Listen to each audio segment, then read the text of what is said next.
Students welcome to YouTube channel science की पढ़ाई।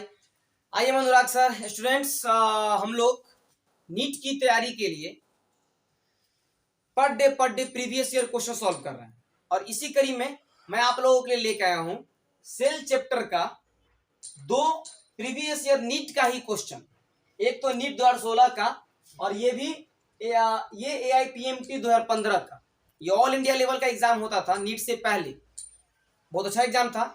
लगभग नीट के जैसा ही क्वेश्चन का पैटर्न दोनों का है। ये सब क्वेश्चन जो मैं लेकर आ रहा हूं, आप उम्मीद कर सकते हैं कि यही सब क्वेश्चन आपको expected most VIP question, most important question हो सकता है। आप लोगों से बस इतना ही बोलना चाहूंगा कि बायो के लिए NCERT आपका बेस्ट है। NCERT पर फोकस कीजिए, द बेस्ट NCERT है।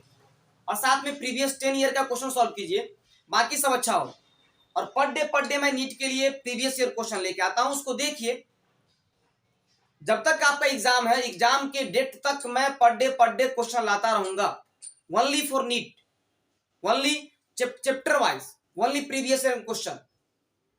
देखिए क्वेश्चन क्या है कि which one of the following cell organelle is enclosed by a single membrane. कौन सा सेल ऑर्गेनेले एक ही मेम्ब्रेन से घिरा हुआ होता है? कौन ऐसा सेल ऑर्गेनेले है जो एक ही मेम्ब्रेन से घिरा हुआ होता है? 2016 नीट का क्वेश्चन है। Mitochondria option 1, option B chloroplast, option C lysosomes, option D nuclei, that is nucleus. तो माइटोकॉन्ड्रिया डबल मेम्ब्रेन बाउंड है।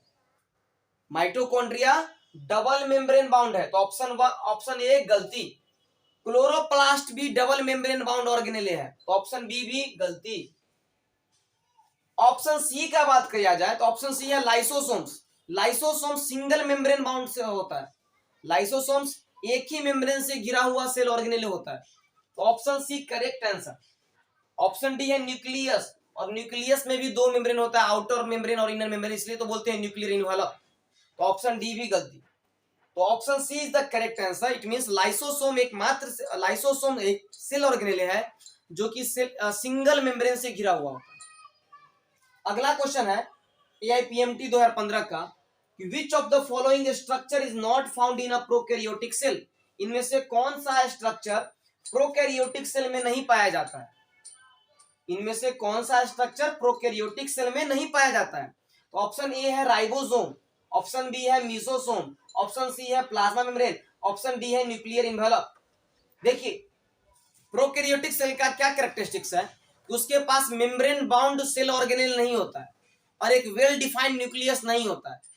राइबोसोम पूछता है प्रोकैरियोटिक सेल के पास कौन नहीं होता है, तो वो राइबोसोम तो होता है प्रोकैरियोटिक सेल के पास, क्योंकि राइबोसोम मेम्ब्रेन लेस है।